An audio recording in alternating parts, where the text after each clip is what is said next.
We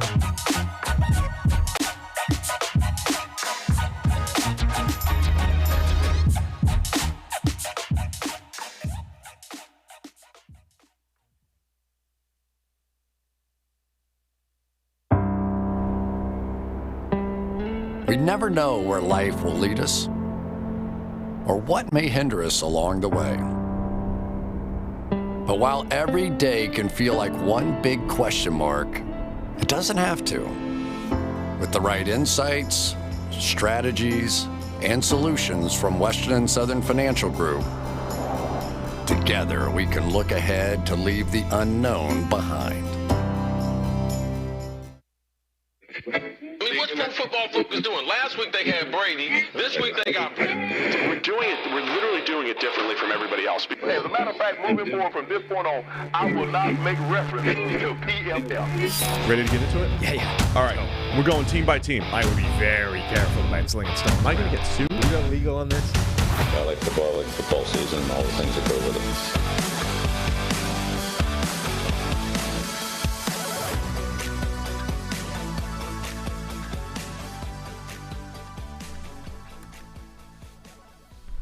Welcome into the PFF NFL podcast. Steve Palazzolo, Sam Monson here, getting ready for all of your Week 9 NFL action.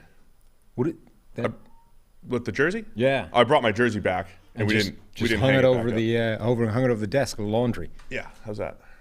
Even worse, yeah. Palazzolo, 50. Former Reds player, Steve Palazzolo. There it is. Yeah. Palazzolo 50. It blocks my everything plugs. Which is okay. Good. My unprofessional plug usage. This is just pure unprofessionalism, start to finish. So this is it. Let's do it. Week 9, previewing all the NFL action here. We're halfway through the season-ish. By like in the middle of the 1 o'clock games on Sunday. Isn't that the biggest problem with this 17-game thing? I said it last year. I said it. Honestly, as soon as they announced it, I said, how are you going to do quarter all-pro teams? How are you going to do mid-season all-pros? How are you going to do it? I've come to the realization that I don't really care that the records are going to be different. You know, everyone has an extra game. I don't like that too. I don't like it, but I don't really care anymore. What I do care about is the fact that you can't neatly just divide the season in half anymore. That's annoying. Yeah, it's a big deal. It's kind of a big deal. So the mid-season all-pro team is going to come out at halftime of the 1 o'clock games on Sunday. Except for the teams playing on Sunday night and Monday night football. Yeah. They're just automatically excluded. Trickle them out. We'll trickle them out. Anyway, so we previewed Eagles-Texans yesterday on the show. Special. And we talked a lot about the Texans. Yeah. And Seth Payne's neck. The late 90s Jaguars. It was a big moment to have a late 90s Jaguar representative on the podcast here. So that was great. We made our picks yesterday as well. Yep. At the time, I don't know what it is now, but Philadelphia favored by 14. I think it's still 13.5 now. It's gone 14.5? 13.5. 13.5, okay. Yeah, moving to the Texans. So we both took... Money flying in on the Texans. We both took the Eagles. It's because of Seth. It's probably because of his appearance. He took the Texans because they're feisty and they're good backdoor cover type team. I meant to fire to Tyler an update and create a graphic of this, but I didn't bother. So just an update. Somebody was asking, like, what are our records on the season? You know, how are we doing? I don't know why you would even respond. Well, we're both doing miserably, to put it bluntly. I am currently 58-65, which puts me 7 games below 500. You are currently 47-76, which puts you 29 games below 500. The octopi and the dogs and the animals that pick games, way better than you. Like if you just close your eyes, spun in a circle, and went, you would have dramatically better record than you have right now. Maybe we'll try that today. Maybe we'll try. I'm going back to my own instincts now. Because my own instincts would have been great. They're back.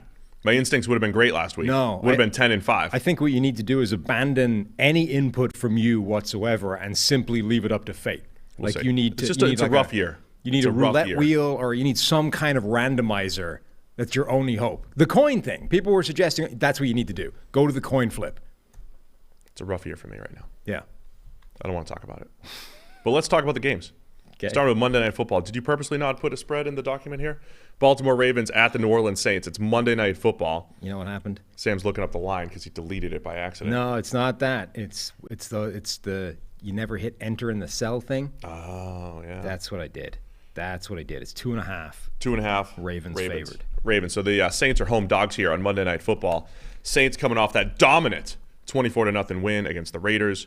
And the Ravens, as we've said a few times here, they're 5-3 now, right? Yeah, 5-3 and won every game, or led by 10, at least once in every single game. What are you looking for in this one? Yeah, which is really remarkable when you think about it. Like, their capacity to do that is fascinating. It is. Mark Andrews being an injury question mark is intriguing. He has had a tendency to play in the past when he's banged up. He's dealing with a shoulder injury as his main thing. He's also got a knee injury as well. It's part of it. This being Monday Night Football, he's got some extra time to rest up. But Andrews is the guy that passing attack goes through. And if he can't go, Isaiah Likely looks like he steps in and basically replaces him. Not like for like, because they're slightly different players, and he doesn't have the track record and the pedigree that Andrews does as that alpha passing weapon. But everything we've seen from Isaiah Likely says that he can be an impact playmaker for this team. And if he has to step in and basically be Mark Andrews for a game, I'm actually all in on seeing what that looks like. Underrated aspect of the Ravens win against Tampa Bay last Thursday night is all the injuries that they did experience. Mark Andrews tried to play through those injuries. They targeted him right off the bat twice, and then he was out, and that's when Likely really stepped up. Also, I have to say, as much as we talk about interchangeable running backs and all that stuff, when the Gus bus is back there, Sam, Gus Edwards, it looks a little different for the Ravens, their rushing attack. I'm not saying, Kenyon Drake's had a few big plays here and there. Like, they've rotated a lot and had success with various guys through the years, but Edwards does bring some power to that running attack. He's day-to-day with a hamstring injury, and Rashad Bateman's out as well. And all that to say, and the Saints are number one against the run as far as EPA per play allowed. Could be a pretty good battle here as the Ravens obviously want to run the ball.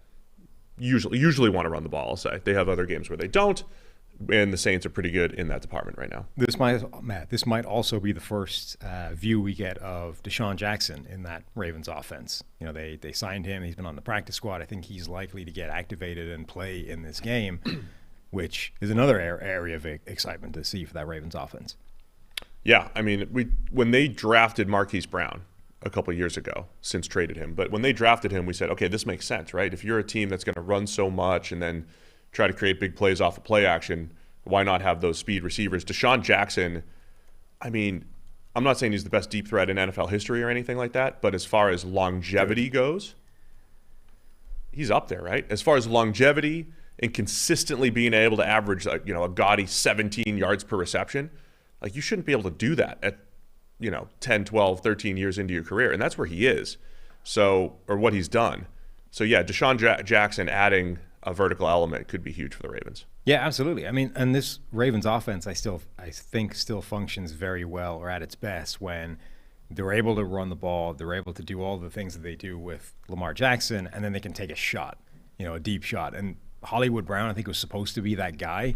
It never really was within that offense, but Deshaun Jackson can be. What do we make of the Saints? They're really confusing because I think there's a lot of good on their team. There's a lot of injuries. They're in, a lot of their top playmakers, Michael Thomas, Jarvis Landry, both questionable. That they've missed a bunch of time. Marshawn Lattimore at corner missed a bunch of time. But we've seen Chris Olave emerge as an explosive, big play threat, and Andy Dalton has played just a really clean brand of football, right? I know that the national TV game we saw him, he threw 3 interceptions. 1 was bad in the end zone. 2 were kind of unlucky. Got hit, got tipped. Both became pick sixes. But the Saints offense has run pretty well with Dalton under center. He's graded between 70 and 80 every game this year. He's dead good. Consistent. Remember when the defining characteristic of Andy Dalton was wild inconsistency, the Dalton coaster. Yeah. You had a graphic about it, a picture. Now, Andy Dalton is steadfast, consistent, straight down the middle. You are going to get some kind of grade in the 70s from Andy Dalton right now, which is pretty good. Yes, it is. It is very good. And with the Saints, what they did defensively, the shutdown performance that they had against the Raiders, that's how I commonly describe the Saints, right? Capable of any given week playing that shutdown championship caliber defense. Their pass rush has been much better in recent weeks. We're seeing guys like Peyton Turner, the former first-round pick, step up and make some plays. So I don't know, man. I just like what the Saints are capable of, and they say it all the time in college games, rivalry game. Throw the records out the window. Just throw them out. Big rivalry game. That's not this. But like, does 3-5 mean anything? Why will we week? Yeah, that. Yeah. Does 3-5 mean anything for the Saints? Right? Like, this feels like the spread, kind of shows this 2.5. But feels like these teams are a lot closer than their records would indicate. There's also, there's a bunch of teams for this week in particular, but we're reaching that point of the season now where if you're 3-5 or 4, if you're somewhere in that range, you don't have that many more losses you can take if you actually want to be in the playoffs and do anything this season. So teams like, the Rams, the Bucks, we'll get to them, but the Saints, the Packers, the Broncos, the Browns, these are all the Cardinals. These are all 3-5 teams who expected to be contending. The Colts are 3-4-1. Like, these are all teams that expected to be in the playoffs this year.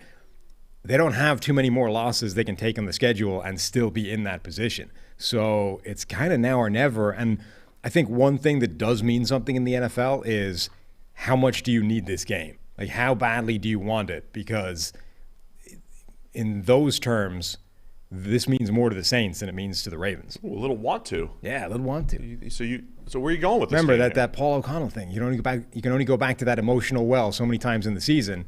This is one of those games for the Saints. Got to have it. Sounds like you're leaning Saints here as home dogs. Maybe not. Yeah. All right. Let's go. Let's do it. Let's Saints to cover the 2.5. Done. It's in. Locked. You're doing it, huh? Doing it. Baltimore, of course, gets Roquan Smith in. Mm-hmm. They've also, who did they activated? David Ajabu and who else? Which is insane, by the way. Dude blew out his Achilles. Yeah, like just before in pre-draft workouts. Yes. Who else did they just activate? Sorry, I lost who it was. You don't even have the list. Come on, ESPN injury report. Mm-hmm. Anyway, they're getting some potential Tyus Bowser. Yeah. Like, these are, I'm not saying they're playing on Monday night or anything like that, but the Ravens defense is getting some reinforcements here. Yeah. But I think the Saints, I want to see if the Saints can do it multiple weeks in a row. They're starting to feel like that team that can't go to the emotional well all the time. Last week was the Dennis Allen. Well, nobody can. That's the thing. That was the point of the whole thing. You can only go to the well so many times in the season. Yeah, and the Saints are going to have one for the Bucs later in the year. Yeah, you got to pick your moments. I'll take the Ravens to cover the 2.5 here. You guys have heard me talk about them before, but our sponsor, Symbol, has their best offer yet for new users. Symbol is offering a $500 risk-free deposit for new users who join the stock market for sports. When you sign up with code FOOTBALL, your first deposit comes with a 30-day money-back guarantee. If you were hesitant on joining or simply haven't joined yet, now you can try it out with a risk-free deposit. As a reminder, Symbol lets you trade pro and college teams like stocks and earn cash dividend payouts when your teams win. Symbol is a peer-to-peer market that took the thrill of sports betting and turned it into a stock market to give fans a new way to speculate on their favorite pro and college teams. So now you can join with a $500 money-back guarantee. So you just download the Symbol mobile app for iOS by searching SIMBULL in the App Store. Use the code FOOTBALL to get your risk-free deposit up to $500. Whether you want to invest in an up-and-coming team like the Giants or the top dog, Buffalo Bills, the Philadelphia Eagles, Symbol is the place for you. I would not be putting my money in a Giants investment account right now. Well, that's what they suggested. By the way, anybody that missed it, yesterday's show at the back end of it, we put out the video of the baseball, the 60-mile-an-hour pitch, yes or no. We also put it up there as its own individual video on YouTube, so you can go find that on the PFF YouTube channel. My throwing technique looking an awful lot like Charles Barkley's golf swing. There's like a hitch in the whole leg thing threw me off. Like, if you just look at it from the shoulders up, it's okay. Kind of. Yeah, it's fine. May not be, whatever your technical. Like, this is a man that's never thrown a baseball before. The kinetic chain of the pitching motion is. Yeah, anything like here downwards is Charles Barkley. Here upwards is okay. It's a complicated kinetic chain from ground to hand. Yeah. Pitching. I might send some clips to Tom House. You should on Twitter and see what he thinks. Yeah. Friend but of I think the it's show, important to level set here. I tweet at him right now. Like, this is somebody that's never thrown a baseball before. commence. Mina Kimes is also a throwing expert as a former first pitch thrower of the Seattle Mariners. I wonder if she wants to chime in. I was asking her about it a little bit over the DMs. Oh, really? We were talking about it. You were looking for advice. Well, no, not so much looking for advice. I was curious about the first pitch thing. I was like, as somebody that's thrown out a first pitch. That was the gist of the conversation. That's good. Anyway, right. So the upshot of that is we're on to the next thing, right? So email us in or message, whatever. Charities. We need charity suggestions, and we need the thing suggestion, like the forfeit, the challenge, whatever we're doing at the end of this. We need suggestions. We need ideas. We need to hear what you guys want us to do, because this is all us coming up with these ideas right now. And we need you guys to donate money. Therefore, you should be as invested in it as we are. So NFLpodcast@pff.com is where to send us ideas. If you put like charity in the title, the email title, then we will get to it easier. I tagged Tom House and my old friend Austin Wasserman, my old throwing coach, Perfect. to get your to get their thoughts. It doesn't really matter. I mean, you hit your goal. Your goal was 60 miles an hour. You executed. I mean, who cares? Well, it's just there's a bunch of people being like, this is the most embarrassing motion I've ever seen. It's like, it's also someone that's never done this before, particularly like whatever this leg. I don't understand what the purpose of the whole leg thing is with the pitching. It feels unnecessary. Creating just power. Stand there and throw. Trying to create some power here, Sam. Yeah. Well, it sounded important, so I was trying to do it, but I can't make that movement. That's the thing. It doesn't actually create more Barkley. power if you don't know what you're doing. Yeah. It throws off the kinetic chain. Yeah. Well, that was maybe my error. Yeah. We'll work on it. Los Angeles Rams at the Tampa Bay Bucks. Bucks favored by 3 here. Talk about a got to go to the well game here for both teams. Rams are 3-4. The Bucks are 3-5. Desperate times. For both teams here. Both teams played in the playoffs last year. So what are the desperate measures? What are the desperate measures? Desperate times call for desperate measures. What are the desperate measures? I don't know. Like, somebody's got to block somebody for the Rams, and somebody's got to make a play on offense for the Bucks. That's what it is. Yeah. So it's both teams reeling right now. Go ahead. This game is. These are 2 underachieving teams. We expected both of them to be amongst the NFC contenders, and they're not, either of them right now. But I feel an awful lot better about the Bucks than I do the Rams. Timo Riska, PFF Moo, had an article that says the Bucks are still 70% to make the playoffs. Yeah. So they've just got such an amount of time to get their crap figured out in a way the Rams don't. This is one of those games, like the Saints. The Rams lose this game, they're basically done. They're screwed. Even with winning this game, they might be screwed. The Bucks can still muddle through this and get out the other end, even if they lose. Like, they just have such a bigger margin for error. That being said, at some point, I need to see some changes from Tampa Bay. Like, I need evidence that you're trying to get this back on track, as opposed to going in every week going, maybe this is the week it works. I need to see evidence that you're trying something new, because what you're doing right now is not working. Yeah, part of what's not working is the run game is one of the least efficient in the NFL. Where are they in EPA per play? I think they're last. Yes, dead last by a mile, the running attack for Tampa Bay. So some of the discussion by Tampa Bay media is that they need to run more, is that they need to establish the run and get back to that. And it's trickier than that, right? Because they're really bad at running the ball. So if you're going to be better at running the ball, it doesn't mean do more of it. It means figure out a better way to run. Do you spread to run, right? I mean, historically in Bruce Arians' offense, they like to throw multiple tight ends in there, or compress their wide receivers in, but like they're bringing people into the box and basically saying, we're just going to beat you up front, and that's the part that's not working. We said this about the Ravens last year at one point, where they wanted to do that too, multiple tight ends, and they were struggling. And then we said, what if they spread to run? What if you spread to run? And I think that's the adjustment the Bucs need. I think they need to go full spread. I don't think they need to run more. I think you actually have to go 3 and 4 wide, and because they don't have Gronk anymore. Gronk's a great pass catcher, but he's an outstanding run blocker. You don't have that guy up front. You don't want more guys in the box. I think going to Rashad White, the rookie, who's awesome in space, and going full spread, and you putting it all on Brady again, put the pressure on Brady to make the underneath throws. That's where he struggled a little bit, is some of the underneath throws, accuracy-wise. He's still throwing the ball down the field pretty well.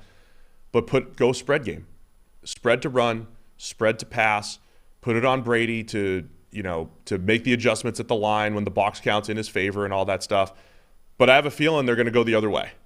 And they're going to bring in their multiple tight ends and just, run it up the gut with Leonard Fournette and hope it's better. And if they do that, it could get ugly. Are you surprised that Brady has not made the phone call? Or maybe he has made the phone call, but hasn't successfully wooed Rob Gronkowski back onto the field yet? Yeah, I think I always assumed that was going to happen. And literally the day that he retired, I think.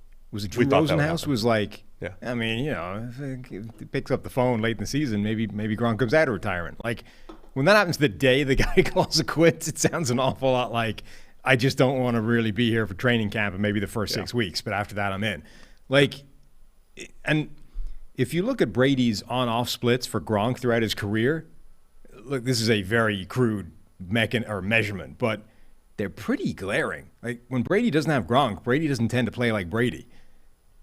Yeah, I mean, we've seen that a little bit here, and I think, but that's part of the adjustment too, right? It's like if you don't have Gronk work in the middle of the field, right? But my point being that's a very fixable thing. If you can pick up the phone and be like, "Hey, Gronk, yeah, I don't know, I need you here." Though I mean, even in 2020, when Gronk was coming off a full year of retirement, it took him half a season to get his legs under him and all that stuff. Which is why you kind of need to be getting on with it, Yeah, that ship's probably sailed. But Chris Godwin, I mean, there's just like a lot of stuff adding up. Because if you look at the Bucs on paper, Mike Evans is still there. Chris Godwin's still there. Julio Jones is there. I mean, Julio, every time he touches the ball, it's like, okay, is this his last play? Is he going to come out injured? And Chris Godwin is still coming off of an ACL. And that does, for most guys, take some time. He's not the same guy right now. So the other part about the Bucs, it seems like the stuff that reverts back to the mean is all the stuff they're really bad at right now. Red zone offense is atrocious. Third and fourth and short is atrocious. Like, will that just get better over time? And I think that's why you feel better about the Bucs turning it around maybe than the Rams. And also, some of the things that people think are bad are not. Like, because everything else is awful, it's making the offensive line look bad. So everyone's like, oh, Tampa Bay's offensive line is garbage. They're getting wrecked. Like, this is not the group that they were dealing with before when Tom Brady was there and everything was working fine. It's like, okay, yeah, that's true. It isn't as good as it has been in the past. It's still pretty good. Well, I think what's happened is, remember 2019 Baker Mayfield and the Browns, where Baker was just... Right, where the offense was the Freddie Kitchens mess, and then everything fell apart. But it was more like the offensive line issue was more Baker was reacting to it more so than the actual pressure that was coming through. I think Brady just knows it. He's known Luke Goedecke's been the left guard. Yeah. And so Brady's time to throw is quicker than ever, and he's getting rid of the ball because he doesn't trust them up front as much. The other thing is there's a little difference between our pass block grades and, say, like ESPN's. Our pass block grades are much better for the Bucs right now, whereas ESPN's are not. ESPN generally leans more on quick losses, where we're more total losses, we'll say. ESPN's pass rush win rate is terrible for the Bucs. So there is probably some truth in between those two metrics where Brady's got to get rid of the ball quicker than he ever has. But I also think a big part of that is Goedeke has been bad, and now he's probably not the lineup going forward. Yeah. So I genuinely think that this offensive line is being made to look a lot worse than it actually is because of everything else not functioning. If, again, they can figure out how to get the other stuff on track, all of a sudden Tampa Bay's offensive line goes back to being completely fine. Nobody's talking about it, and it's a platform for them to go forward. Like, this is why I'm so much less concerned. Green Bay are screwed, right? They have no wide receivers and no real obvious pathway to getting wide receivers, absent Odell Beckham coming back, and even OBJ. I mean, remember, like, the dude is recovering, like, he's in rehab. Like, it's not like OBJ is already 100% on the treadmill just waiting for the signature. He's rehabbing. Like, he's not there yet. And the Rams, like, their offensive line is in ribbons, and there's not 5 capable starting offensive linemen sitting there on the street ready to be signed. So I don't really see the pathway for either of those teams to get their season back on track. The Bucs, everything that ails them is already in the building. Like, there's no reason this team should be as bad as it's been. Therefore, if they can just figure out how to piece the puzzle back together again, you can put a championship caliber team back on the field. So the question now, though, is historically the Rams have done a great job against the Bucs. Whether it's Brady's Bucs or Jameis's Bucs, the Rams have gotten the better of them. They've beaten Brady 3 times now in the last 2 seasons. So is this the Rams get right game just because the matchup is good, right? We've got Aaron Donald. So say what you want about the offensive line with the Bucs, Aaron Donald's still going to wreak havoc up front, even if Goddicke's out of the game. Like, it's not like Nick Leverett against Aaron Donald is all of a sudden an advantage. And the Rams defense, led by Jalen Ramsey, Bobby Wagner, both guys having great seasons. Rams defense doesn't look like the defense that the Bucs offense gets back on track. The question's going to be on the other side. Can the Rams pass protect? And last year, Todd Bowles loves to blitz. He's 0 blitzes with the game on the line. And Stafford to Kupp is unstoppable. The matchup has generally been in the Rams' favor. And I think that's what, if you're a Bucs fan, that's a little scary. And if you're a Rams fan, even though you're like, hey, long-term prospects might not be good, this might be a good week to get to 4-4 if you're the Rams. Yeah, maybe. They definitely have that advantage with Aaron Donald on the defensive line. They're also helped by the fact that the Bucs lost Shaquille Barrett, so their best pass rusher isn't a factor anymore. That's going to help the Rams' offensive line survive. On the other hand, they still have Vita Vea. Like, they still got players that can cause problems. But it is a good matchup generally for the Rams. But I do think that the Bucs just have a higher ceiling right now, or even a higher floor. Like, Matthew Stafford's average at the target last week was like 4.6. Like, they're just desperately trying. They're playing, some of these other teams of just like try and make the offensive line not a problem. Just get the ball out of his hand, lightning fast, put it somewhere quickly, try and prevent him getting murdered. And it's very hard to win games consistently like that. Looking at the PFF app right now, they seem to like the Bucs -3. I like in the Bucs. over 42.5. I'm going Rams just because I think the history matters here. I think the matchup of Rams-Bucs, I think the history matters. Even though it's in Tampa Bay, Bucs have played a little bit better at home, but I'll take the Rams as underdogs here on the road. With the PFF app, which you all have to check out. We got all of our player props are outstanding, and they're adding to the app every single week. Player props, bets. What's the face? Y'all, huh? No, I did not. You did. I didn't say y'all. Yes, you did. Can we get a replay? Just like that ad, the challenge flag. You're going to run the tape back. Yeah, I want to run the tape. I did. The last time we did that, I was proven correct. You said y'all. No, last time. You did it. What? The last time you said it, I pulled you up on it. You're like, no, I didn't say that. And then we ran it back in the booth, and they're like, no, you did. Yeah. This is exactly the same thing. You've done it again. I've pointed out again. Maybe someone will tell me, but either way, it happened. You just said y'all again. Let me know in the chat if I said y'all. But I think, and hit the thumbs up. Only 24 people hit the thumbs up button so far. Let's go. 294 people are watching this right now. Which is low because I gotta tweet it out. I probably said y'all. I basically live in northern Kentucky, so I probably did. That's what I'm saying. Y'all check out the app now. Yeah. PFF for iOS. Go check it out. What's next? Chargers at the Falcons. I almost said Clippers. LAC still makes me think LA Clippers. Los Angeles Chargers at the Falcons. Chargers favored by 3 against the NFC South leading Atlanta Falcons. At what, 4-4? At 4-4.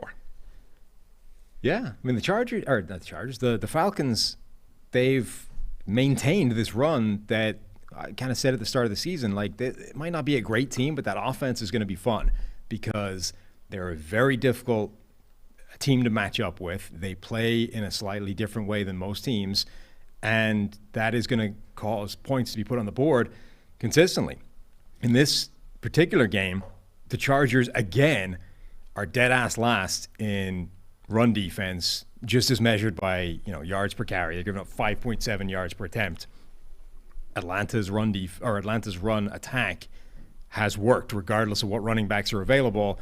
They will put up yards on the ground. That Marcus Mariota is a factor as well, rushing, and all that lets them pass as well. So this is another matchup where I think Atlanta looks good to be able to put up points, to be able to move the ball, and then it puts a lot of pressure on Justin Herbert to keep pace.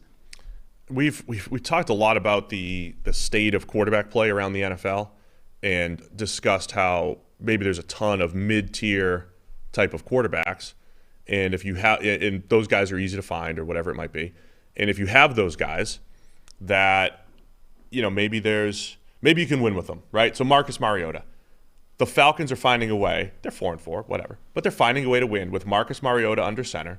Sure, he was about a 500-ish type of quarterback, right? The Titans went 9-7 for years. But if you have a mid-tier type of quarterback or a low-end type of starter like a Mariota, whatever you want to call him, doing something different might be the way to go. I think you have to give a ton of credit to Arthur Smith, how they've built this offense, built the running game. Was just upstairs with our friend Ben Lindsay. He's over there. He works with the Thursday Night Football crew, Amazon Prime, and he dropped the stat for me. He said 4th best EPA per play in the league is the Falcons, which is incredible given how often they run the ball. Yeah, it really is. But they're finding they're unique, right? They're in this different world of we're going to run the ball, we're going to run it differently, we're going to run it more, we're going to run more play action, we're going to just do it differently, and that's helping elevate everybody on this offense. Plus, they do have a good group of playmakers, right? With Drake London and Kyle Pitts and, who they can trot out there every week. Yeah, they're so hard. I've said this all season long. They are so hard to match up with. Like, Drake London is a big, imposing wide receiver that when he breaks inside and you're behind him trailing the play, it's so hard to get around that guy and make a play on the football because the catch radius that he has, if the ball's in any way, shape, or form accurate, there's too much real estate in his body to move around and be able to make a play on it. He's going to be in position before you are. Kyle Pitts is an even more extreme version of that, where he's even bigger, the same kind of speed, and he can, line up as a wide receiver or a tight end. So they are so difficult to try and stop from making plays. So even if you get pressure or it breaks down and Marcus Mariota is on the move trying to make something happen, if he just puts it in the general vicinity of those guys, if they have position, they're going to make the play and you're not. Mariota, 48% play action rate. 48% of his dropbacks, about half of his dropbacks. I mean, it's extreme stuff. I know it's also because he has certain games where he's dropped back 14 times and 18 times, 20 times, whatever. But half of your dropbacks off play action, by the way, Tua is number 2 at 43%. Sometimes, Daniel Jones is 3rd at 38%. Daniel Jones used to be on the other end of that with the Giants. I know sometimes it sounds like we oversimplify football, and it's like, just call more plays where you fake the handoff to the running back. But sometimes maybe just call more plays where you fake the handoff to the running back and it creates more space. And I think the Falcons are showing that, man. So that's why they're 4-4 right now. I think Vegas clearly agrees the Chargers are a better team. Chargers are tough to figure out, but, man, Chargers against the run. Not good. Pretty bad for multiple years running here. So I don't know if the matchup works well for them. No, I like this matchup for the Falcons. I think that offense is going to be able to run the ball. They ran the ball last week against the Panthers, who going into that game had the number 1 run defense in the NFL measured by yards per attempt. The Chargers are last. So it kind of feels like it would be very surprising if they didn't have a lot of success running the ball. And okay, Atlanta's defense is not good, and that's definitely going to help the Chargers keep pace. And obviously Justin Herbert is a better quarterback than Marcus Mariota, but Herbert has been dealing with those ribs. He hasn't played the way we know he can play so far this season. I think that Atlanta can keep this within that 3 points and maybe has a shot to win it. There's a bit of a story behind the Chargers' run defense, and this is why I'm going to lean Chargers. They're 20th in positive EPA per play allowed against the run, but they're 20th best, which isn't bad. We'll say 12th worst, but they're 5th worst EPA overall. They're giving up big plays. That's where the yards per carry number's coming from. The Chargers giving up those big plays, right? They set that record for most 50-yard or whatever given up in the first 7 games, whatever that number was. That's going to change, right? That has to change over time. The Chargers can't keep giving up long runs like that. So their down-to-down work against the run is better than expected. I like the Chargers here. I think Herbert in the pass game get back on track against that this being Atlanta said, defense. this Falcons rush attack has had a lot of those big plays as well. Yeah, I know. I know. But it's one of those things of those are the harder things to bank on. Even if you're good at it, it's still tough to sustain both positively or negatively. So I'll take the Chargers to cover on the road with all their stuff. It's going to come down to 4th down decisions, isn't it? Or kicks. Love those kickers. Tennessee Titans at the Kansas City Chiefs, a battle of last year's top 2 seeds in the AFC. Tennessee Titans, the defending number 1 seed. And the Chiefs are favored by 12.5 here at home on Sunday Night Football. I think Titans they're the number 2 seed right now, right, in the AFC? Probably. I think they're always the 1 or 2 seed secretly, no matter how they feel, no matter how it feels. Right? That's what the Titans do. I mean, I think, yeah, so Buffalo 6-1, Tennessee and Kansas City are both 5-2, but I think Tennessee has the tiebreaker as things currently stand. So this is a battle between the 2 and the 3 seed. These teams have played a bunch the last couple of years. Last year's matchup, this is when we started to say, is it all falling apart for the Chiefs? The Chiefs last year, it's tough to remember this sometimes. We knew they had issues, but they fell to 3-4. Yeah. The Chiefs fell to 3-4 in Week 7 last year after losing to the Titans 27-3. 3 points for a Mahomes-led offense that had Tyreek Hill, that had Travis Kelce. And we always talk about how the Titans are, they're a tough team to figure out. Like, how do they do it? What do they do? They were putting Dane Cruikshank on Travis Kelce, and they were creating pressure and forcing turnovers and the whole thing. The Tennessee Titans just continue to overachieve based off what maybe their personnel says. But that's what happened last year. And that was when Tennessee went on there a little bit of a run. Doesn't necessarily mean anything for this year, but fascinating that that's where we were last year, right around this time, as people were really questioning what the Chiefs were capable of, and the Titans just kept rattling off big wins. Yeah, this was there was a couple of week stretch last year where Kansas City looked in reasonable trouble. It was the Titans game where they got wrecked, and then the following game, even though they beat the Giants, they beat them in such a way that everyone's like, okay, it's legitimately time to panic about this offense now. And then they managed to sort of get things back on track. They barely beat the Giants 20-17. They barely beat Jordan Love's Packers 13-7. Yeah. Since that point, though, that was when a lot of the Then it was like the Raiders have fixed the Chiefs. Yeah. So the Chiefs offense this year, though, the too high narrative is gone now, right? You can't just sit in too high and beat the Chiefs, because Mahomes has played just a better brand of football this year than he did last year. Spread the ball around.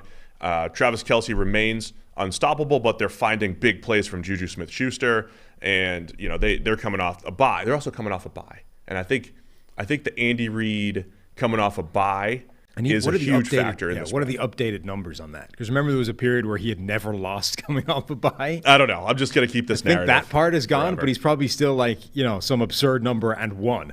What was their bye last year? I think before the Broncos, they beat him 22-9. I think that sounds right. To me, this is the game. Tennessee is this team that is very difficult to work out, and they've gone on this run now where they lost 2 straight to open the season, and then they've won a bunch of games back to back. But if you look at the teams they've beaten, they haven't beaten anybody. It's like this is the first test of, okay, are you actually going to do what you did last year, which is confound people and somehow win a bunch of games that you didn't look like you were capable of winning, or did you simply beat up on the bad teams on your schedule so far this year, and when you run up against a legitimate contender, it's going to get, you're going to get annihilated. I mean, the other factor is they probably got Malik Willis at quarterback again, right? And I mean, that's you might need to pass this time. That changes everything. Yeah. Tannehill, limited participant on Wednesday, saying he's still dealing with pain, but may be able to play through it Sunday against the Chiefs. Yeah, which is the kind of thing you would say even if there was no shot whatsoever, just to give, to make them think about something. That doesn't sound. Like if they have to, they're going to need to pass the ball against Kansas City in a way that didn't have to happen against Houston. And if they have to pass the ball with Malik Willis, that doesn't feel like it's going to go that well. Was just watching Malik Willis's interception yesterday. Seth Galina's in town, one of our schematic and QB gurus here at PFF. He's filling in on It's Just Football this week for Mike Renner, who seems to take midseason vacations. But what? I'm just Renner. It's just Renner. Is he on The Bachelor again? Yeah, who knows? Maybe. But we were watching Malik Willis's interception, and it's like he was just really late on it. Eyes were in the wrong place. Like he throws this, should have been a skinny post, which turned into a flattened dig route, which is late. And it's like, man, you come out of play action, that's your first read. Just throw it right there.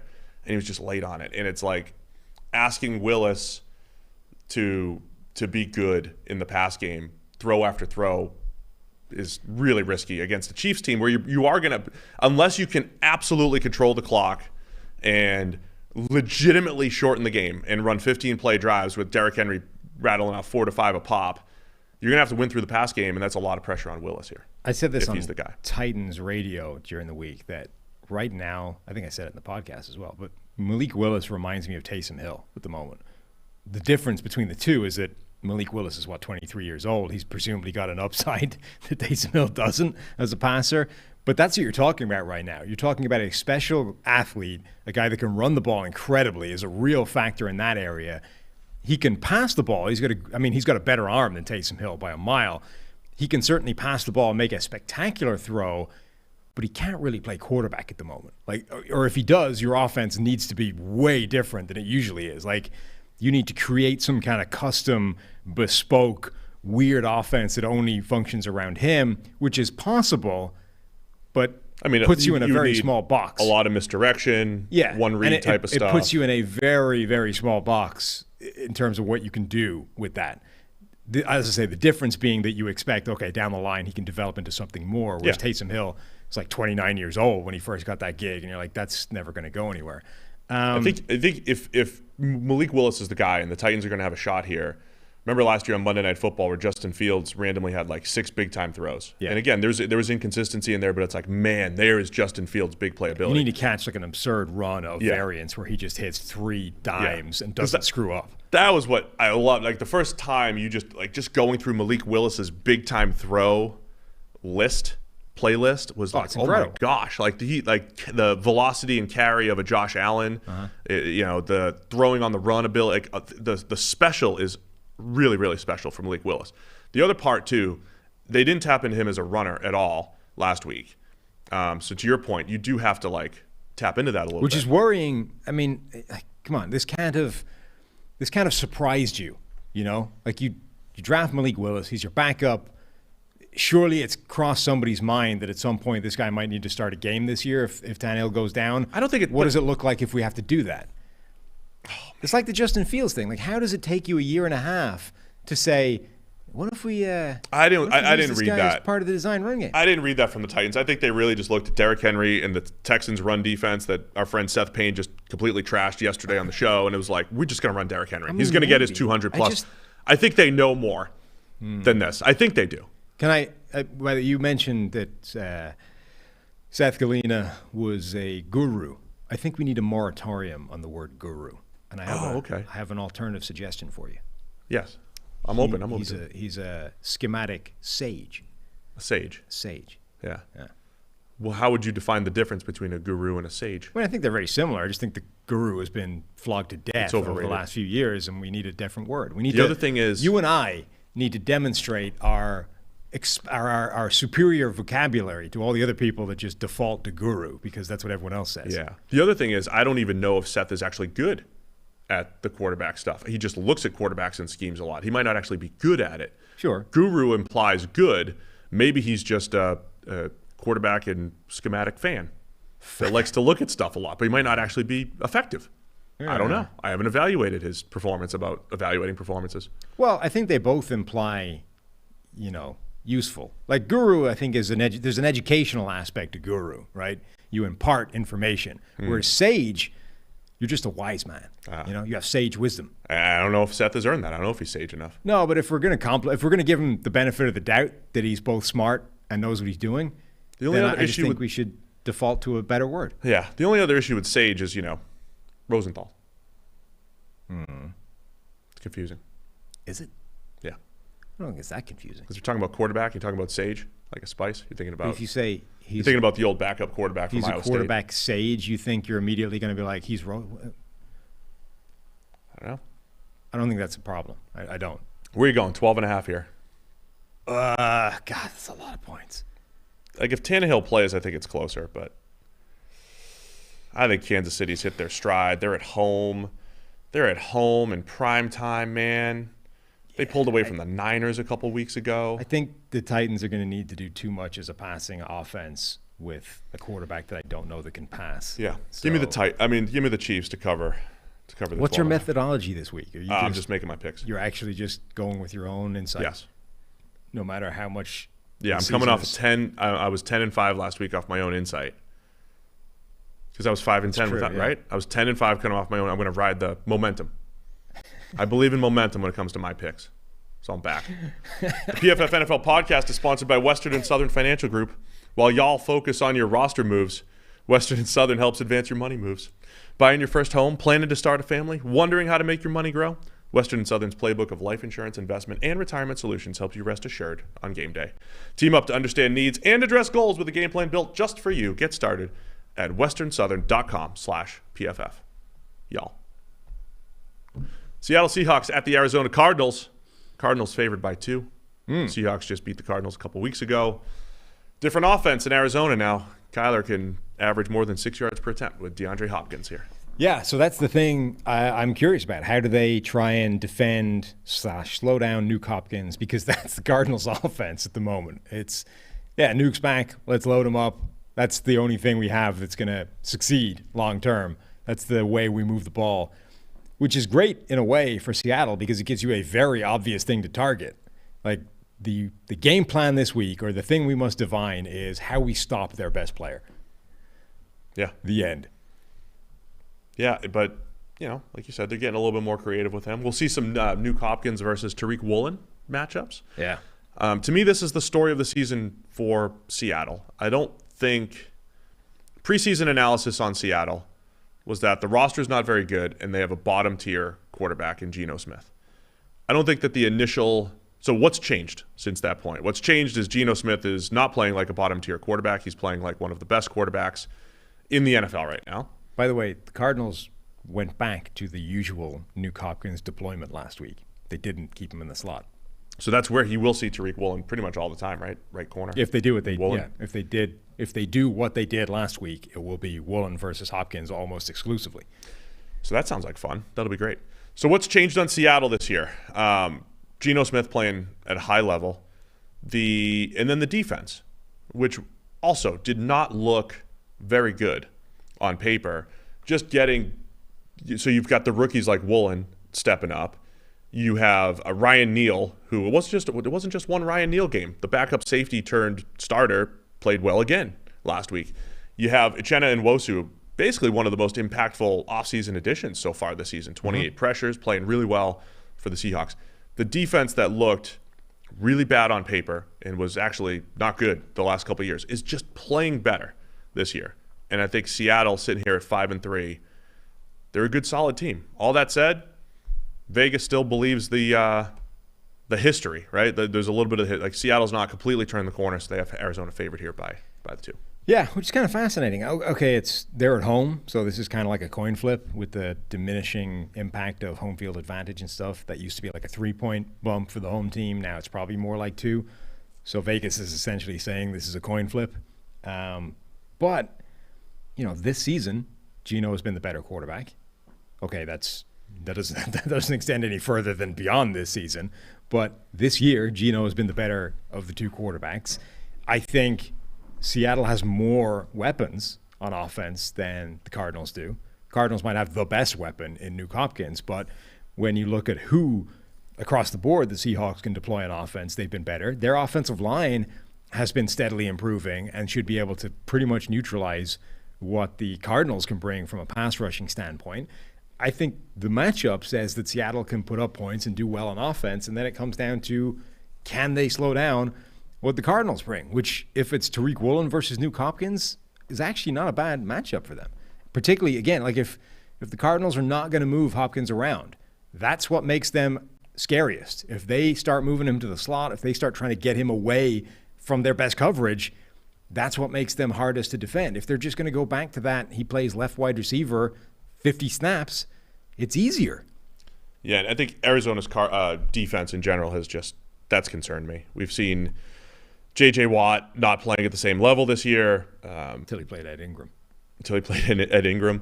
Zach Allen has had a nice breakout season along the defensive line. But that's kind of like Arizona's best bet here. They have had a solid pass rush. We saw plays last week where Isaiah Simmons breaks free on a blitz and strip sack of Kirk Cousins. They've gotten home, pass rush wise. The coverage unit has the second worst grade in the NFL, and I think that's the concern. Beyond Budda Baker and Byron Murphy, they're just not getting any sort of production in that back 7. So I like Seattle, man. I had little faith in Seattle. I had little faith in Geno Smith keeping it up until the Saints game, where I said, okay, I think this is for real. It doesn't mean he's going to be a 90-plus quarterback necessarily this year, but it means he's sitting here as like our 4th graded quarterback, I think, and he's going to be top 10 this year. Geno Smith's going to be a top 10 quarterback this year, I think. Even if he regresses a little bit, I don't think it's going to be. Which means we're going to lose that bet. Yeah, we're going to lose the bet where somebody bet. I was like, absolutely, we'll sprint to the podium for this one. Right, it's one of the like least likely things to have happened. Yeah, and we're going to end up losing that one. I'm in on Seattle here. They're going to cover the plus Kenneth Walker's maybe the best running back in the NFL per some people. Somebody tried to say that you called out Pat McAfee on the show yesterday. That was not true. I didn't. Saw you defend yourself in the chat. Yeah, you never did. I don't. We love Pat. You know, we mentioned that McAfee was railing against the NFL's thing. Yeah, exactly. Which was you said good. Yeah, we didn't call him out for it. Like it was that's the thing. And I was saying I hate how people do overreaction stuff, and McAfee I think does it on purpose, like as a bit of a spoof. Like we're going to overreact. This is what we're going to do. He just covers. I mean, he also kind just of covers everything, and it's not even so much overreacting. Well, they have like a specific like hashtag. Yeah, like but he's also one of these overreaction people about that's like wired at. He's constantly on your like 300 milligrams of caffeine thing all the time. You know, that's while just we're his doing default setting. While we're talking Seahawks, shout out to Cascade Ice up in Washington, my Seattle sponsor. Am I allowed to do that? Is that allowed? I mean, nobody's stopping you. I just did it. Yeah, here you go. Seahawks starting quarterback. This was so like unlikely that he even caveated Geno or Locke will be top 25% in qualifying quarterbacks in PFF grade. That looks very likely to hit. It does. That's looking good so far. Mm-hmm. What do we owe him? Subscription? I don't know. A little PFF plus? Yeah. Miami Dolphins at the Chicago Bears. A little Marino versus the 85 Bears. That's what we'll watch this week to prepare. Imagine if that was the matchup. No, it's Tua Fields, and it's Miami favored by 5 going into Chicago here. Mm-hmm. What are you looking for in this one?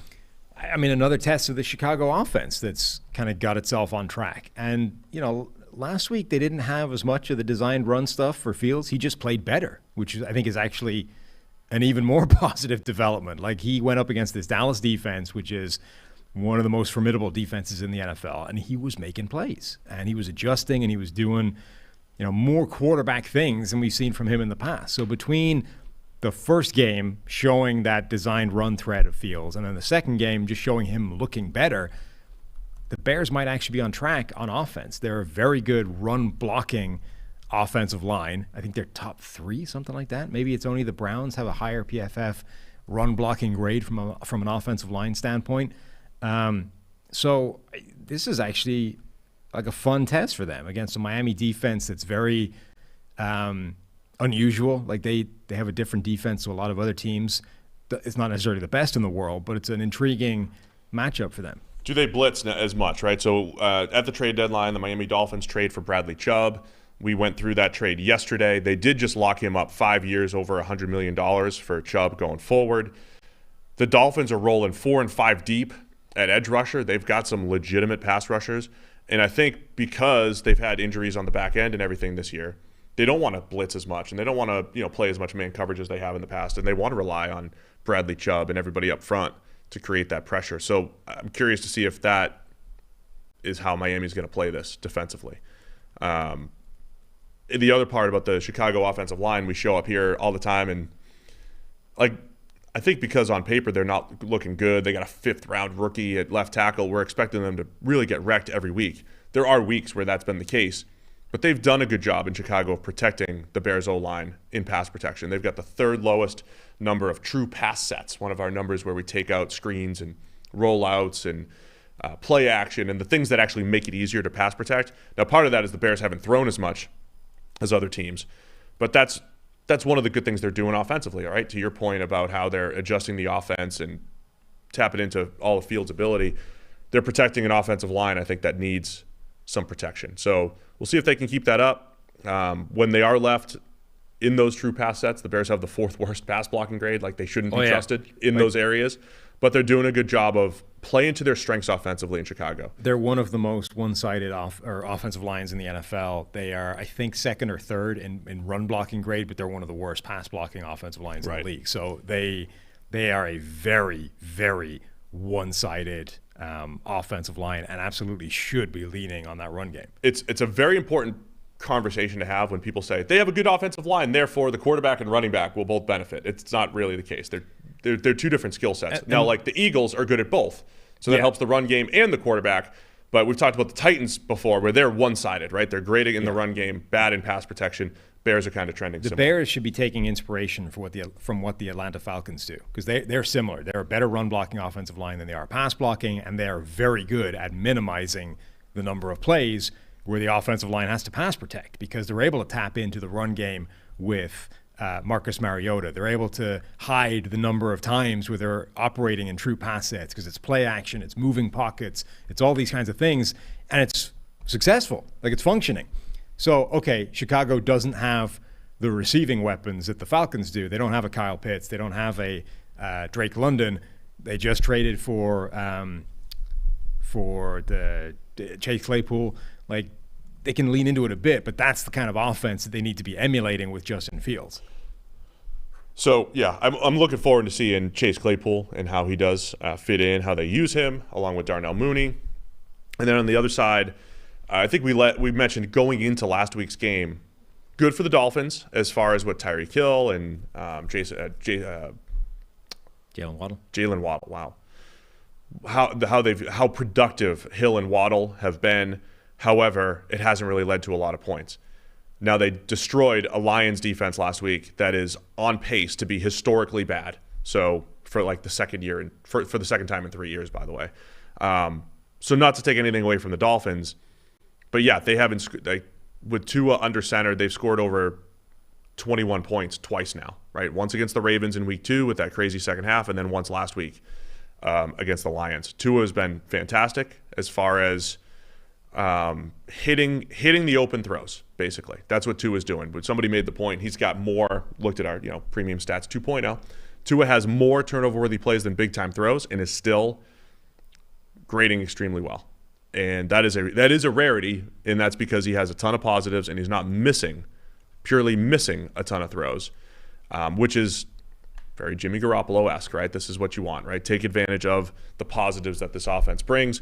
Just want to see if they can remain consistent as far as putting points on the board. But I don't think the Bears have answers for Hill and Waddle, Gesicki in this passing attack. No, I don't think they do either. If they're going to stop them, it's kind of relying on the Dolphins not executing particularly well. Like, they don't have the pass rush to cause problems either if Miami has weaknesses on the offensive line, which they still do. So Miami should put up a ton of points, and then it's just a question of whether Justin Fields and this Bears offense that's getting itself together can hang. And the answer to that is probably not. Like, certainly not enough to cover 5. So I'm thinking 5. I feel like the Bears are at that point where they can keep this close. There were some freak plays last week. They're in Dallas on a short week. I think at home the Bears are going to keep it close enough. The Dolphins have played a lot of close games. Yeah. I think the Dolphins are going to get theirs offensively, but I think the Bears might as well. So I'll take the Bears to cover the 5. I don't feel great about it because it's the Bears. But I don't think they can keep it within 5. All right, Minnesota Vikings at the Washington Commanders. The Vikings, 6-1 Vikings, favored by 3.5 here at the Commanders. Yep. Fresh with T.J. Hawkinson in the picture here. Yes. Yeah. So Hawkinson this year has had a couple of those just huge plays. He had an 81-yarder a couple weeks ago where he ran through the defense. Sometimes you just see this in tight ends' careers where all of a sudden they just go beast mode in the open field or they play with this extra level of physicality or intensity or whatever it might be. I feel like Hawkinson's taken that leap this year. It's only been a handful of plays that you're really seeing it. We saw it last week, though. He had another big play as well, but he's become an after-the-catch threat. He's averaging over 15 yards per reception, and that is such a good fit, man. When you add that middle-of-the-field threat to what Justin Jefferson and Adam Thielen bring to the table, I know they just had Irv Smith, and he's injured and all that, but even if I don't think this is a reaction to Irv Smith. I think they could coexist in this offense if needed, and the Vikings are just saying, man, we just want to keep adding playmakers for Cousins here. Every interview with a Vikings member of, the top brass, Kevin O'Connell, Kwesi, every one of them was at pains to say, we still believe in Irv. We still think he's a big part of this thing going forward. Now, it's kind of what you would say, but I think it was brought up enough unprompted that it's probably true. Like, Hawkinson and Irv Smith are not necessarily mutually exclusive. They can and maybe will function in this offense going forward, which does you start loading up on the number of weapons that this offense has, which is probably pretty important. There's a question in the chat about PFF Plus and if there are Edge and Elite subscriptions. There are no longer Edge and Elite subscriptions. We are just one beautiful subscription, PFF Plus. We've consolidated everything into one. So now it gets you everything we offer. So go check that out. Download the app as well if you can, and go get PFF Plus. Just the one subscription model has all the betting, fantasy, grades, the whole deal, all rolled into one. Commanders, are they becoming the feisty team now? Playing a little bit better, coming off of a comeback win against the Colts, coming off a win against the Packers. Kind of this Taylor Heineke, it's not going to be clean all the time, but he's going to underthrow a deep ball that Terry McLaurin can go up and moss and create a big play. So some of that aggressiveness is coming through in these late game attempts here. The Vikings have been playing a lot more man coverage recently, so I'm actually intrigued to see either of their two starting corners, Patrick Peterson or Cameron Dantzler, going one-on-one with Terry McLaurin. I think that's actually a pretty fun, feisty matchup. Peterson didn't look bad last week playing more aggressive man coverage. And given he tends to go walkies at times in zone coverage, I think they said they were going to let him press more and everything, right? Like going into the week, and they backed it up. They did. And I think it is what he's best at. I mean, I'm not saying he's amazing and he's one of the top corners in the league still, but he's definitely better playing press man, especially on the outside against a certain type of receiver, than he is playing zone, where he has a tendency to just not maximize the range he should have in zone. And that's why you hear a lot of Patrick Peterson on his own podcast or whatever complaining about plays where we've given him coverage, because he hasn't hit the landmark that other corners do. And he's like, it's not really my, it's not my coverage. It's somebody else's thing. That's the safety. And yeah, okay, but if you look at the other side, which is the same coverage, the other corner's 3 yards further deep than you are, which is taking away that window.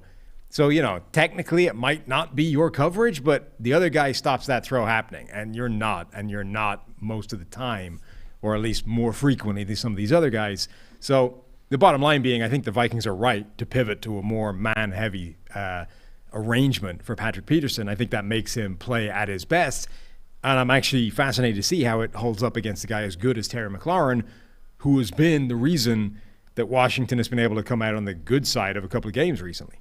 Man, the value of wide receiver one. I mean, that's McLaurin, right? We've seen that the last couple of weeks with a couple of those big plays in crunch time.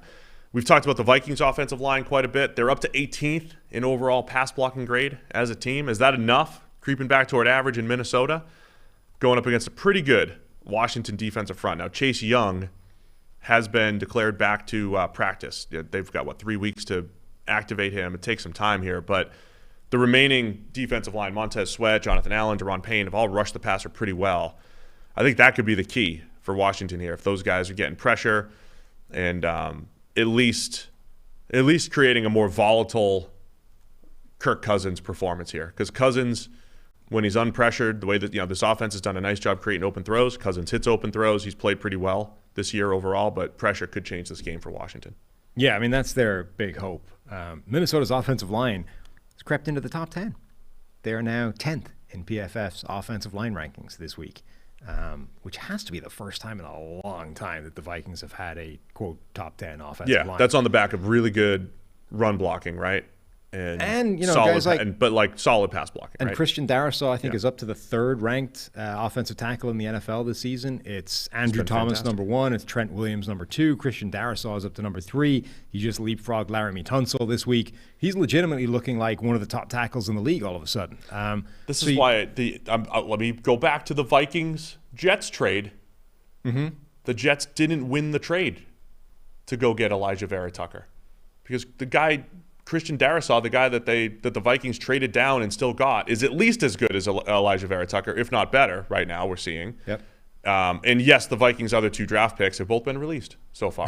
But that's the point, right? Like those are just extra lottery tickets that they got. So I'm just saying the Vikings trade, thanks to Rick Spielman trading down, and still getting Christian Darrisaw, who's looking really good right now at left tackle. I mean, that always looked like a fantastic deal for Minnesota. The only question was, if you were willing to trade down and not draft the guy where you were sitting, does that speak to your lack of confidence in what he would become going forward? It's like, does it say something in itself that you were willing to risk not getting that guy and then wound up getting him anyway? it's not exactly a ringing endorsement of how good you thought he was. But if he ends up being that guy, then who the hell cares? It's obviously a better move because you picked up additional picks for a guy you could have taken a few spots later. It's like it's literally free money, you know? It's for a guy that for getting the same thing. That's all I'm saying. So Minnesota's played much better on the line. You've got Darrisaw's playing at a high level. Good play from Ezra Cleveland. Always get really good, solid play from Brian O'Neill at right tackle. Garrett Bradbury's having his best season at center. And to your point, Ed Ingram at guard. He's been the weak link as a third-round rookie, right? Who, it's tough to step in as a third-round rookie. But I think they have absolutely successfully crept back toward average. All that said, like other teams, they're a little bit weaker from a pass blocking standpoint, and that's where Washington's strength is from a pass rushing standpoint. So 3.5, Minnesota on the road here in Washington. Where are you going with this one?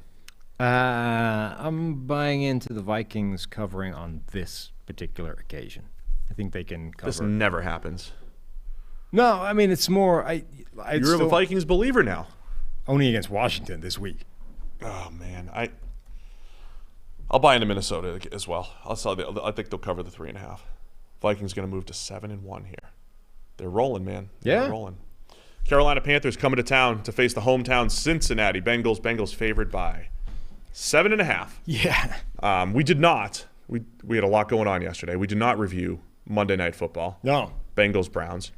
The Bengals got absolutely smoked. Yes. It was a slow start to the game for both teams, but Cincinnati's offense had no answers outside of like a late jump ball to T. Higgins. That was it. The Bengals, I mentioned this a few times last year, as soon as they felt like they were a good team, they laid an egg against the Browns, and they laid an egg against Mike White's Jets. The inconsistency in Cincinnati, I look at it two ways. Zach Taylor and that coaching staff have had a lot of letdown games, right? As soon as they started to look like last year's Bengals, they have a letdown game. They're bad. At the same time, Zach Taylor and his staff have done a good job coming out of letdown games and bouncing back and getting the Bengals back on track. The inconsistency, though, is tough to figure out other than the fact that, yes, they were down Jamar Chase, and was that the biggest factor? Because they've had points in this year with Jamar Chase where the offense looked as bad as it did the other night. But was this one in particular Jamar Chase led, and the Bengals just did not have any answers without their wide receiver one? Yeah, I mean, the late Dr. Eric Eager. Rest in peace. Tweeted out that... Full disclosure, Eric Eager is still alive. Yeah. Just not working at PFF anymore. Correct. He tweeted out that it's an unpopular take, but the 2022 Bengals are basically the same as the 2021 Bengals. Like, we're just seeing a different a different result, but from the same process and the same kind of idea. Like, this is who they were last year. This is why they didn't look like the AFC Super Bowl team for the majority of the season. And then they caught a wave of really good returns from the kind of play that they'd had, and they ended up going all the way. Or all the way, but the final hurdle. This is just the back end of that. And you add the loss of Jamar Chase, and all of a sudden, now you're not rewinding to last year. You're rewinding to the year before that, where the offense wasn't as good because they didn't have that one superstar alpha. Now you've lost Chidobe Awuzie as well, so you've lost your number one corner. They're really banged up in the secondary. Yeah, Daxton Hill is about to go from being a backup free safety that couldn't get on the field for more than 3 snaps a game to the starting corner opposite Eli Apple, who himself is getting wrecked this year, by the way. So all of a sudden you've gone from like, oh, this is Awuzie's playing at a high level. Again, he's doing a really good job, to you've got one liability at corner and one massive question mark because he's your free safety. That's a concern. The lack of Jamar Chase 100% transforms this offense from, terrifying big play threat at any given moment to, all right, all we got to do is be able to go one-on-one with T. Higgins, and we can dedicate extra help there. I think quietly this sort of Bengals team they're not in trouble, but they're not as good as I think people expect them to be, or maybe that their high end can be. And then on the other side of this, right, if this PJ thing is legit, or at least it doesn't collapse, he doesn't turn back into a pumpkin, he has been able to get results out of this offense that did not look possible with Baker Mayfield at the helm, Yeah. right? He is making big-time throws against zone coverage. He's attacking deep downfield. He's obviously able to escape the pocket, make things happen on the move. He's only put the ball in harm's way once, really. Okay, it was bad, but the one time. Rookie Ike Ekwonu has given up 3 pressures in 5 games. He had his ass kicked for like the first 3 games of the year, and since that point has been basically locked down. So this is a ton of points, and I actually like the Panthers to cover this a lot. Really? Yeah. You just added that all up. Uh-huh. Yeah, I'm going to probably go the other way and say I still need to see more from the Panthers. I mean, their last 2 weeks beat the Bucs handily, lose to the Falcons in a crazy game, should have won. I mean, depending on how you look at it, should have beaten the Falcons in a close game. Since the first half of that Bucs game, the offense has been outstanding. Right? They started a little bit slow against the Bucs, but like right around the second quarter, that's when PJ really turned it on. Great touchdown late there, and then outside of the bad pick 6 last week, yeah, he's played extremely well. And I think that's the one that's most impressive about Walker because, as you mentioned, the Panthers' offense was unwatchable the first half of the season, whether it was Baker Mayfield under center or the first game with P.J. Walker where he didn't complete a pass beyond the line of scrimmage. Barely attempted a pass beyond the line of scrimmage. Barely even attempted it. Right? I don't know. So that's the thing. But since that point, he's been good. I don't know what changed there, whether it's Ben McAdoo finally going, what the hell, like let's play offense, or whether PJ just went, screw this. I'm not doing this anymore. I'm not spending an entire game never even attempting a pass beyond the line of scrimmage. If I'm going to go out, I'm going to go out swinging, you know? So I have no idea what the dynamic was there, but this is a different offense. And if it's a different offense, their offensive line is all of a sudden not bad. PJ looks good. And even if he's got room to regress and still be able to put up some points, DJ Moore is able to make plays now that he's got a guy finally able to push the ball downfield a bit. Like this team, and Dante Foreman, right, in the backfield. Like this is a team actually able to do some damage. Yeah, I know. The Panthers, and defensively, they've been a little hit or miss in Carolina, but they keep Brian Burns. He doesn't get traded at the deadline and all that stuff. So, yeah, man, it should be a pretty good game. 7.5, I think, might be tough for the Bengals to cover, but it is amazing, man. It is just amazing how quickly things happen here in the NFL. We're 2 weeks removed from Burrow having a college stat line. He was like 34 for 42 for 400 plus and 3 touchdowns, and there were times last year where he did that, right? Where it was like this looks unstoppable. Yeah. And then this past week, Jamar Chase is hurt, and the offense looks horrible until a couple of garbage time touchdowns. I also think, by the way, the kind of one of the learnings from Cincinnati's point of view is they're coming out of that game going, man, we need to get Joe Mixon going. Like our run game hasn't been good enough. We need to establish the run. You need to run the ball at the NFL level if you're going to be good, right? I think they're going to come into this game and be like, we're going to try and run Joe Mixon against what was the number 1 rush defense in the NFL until last week when Atlanta had some success against them. Like if they come in and try, like the fix from last week is to try and run the ball heavier, again, I think that plays into Carolina's hands. Yeah, I think so. I love this game for Carolina covering, which means they're going to get blown out by 50. But yeah, I mean, I like I'm buying into the fact that every time I'm going to the emotional aspect of it here. Every time we doubt the Bengals and they start to disappoint, they have shown the resiliency, right? You could argue they shouldn't have been in that point. Like they should not have fallen the way they have a couple times the last couple of years. But I think they bounce back. Do they bounce back at 7.5? Is a tough one. Don't like it. I'll take them. I'll take them to do it. Wow. Give me another week to buy into PJ. Cincinnati's at home. Last time we saw them at home. Practicing in the dome. They do have a nice new bubble. Right off 71, 75. Nice new bubble to practice indoors. Not sure why you need to. It's not like the weather's been bad. I'm just saying it's nice having that option. I mean, they're getting ready for the AFC Championship last year. Yeah, you'll need it later in the 20-degree weather or whatever. Right now, outside. It's fine outside. It's nice to have those options. Sure. It's nice to have the options. Indianapolis Colts at the New England Patriots. Patriots favored by 5.5 here.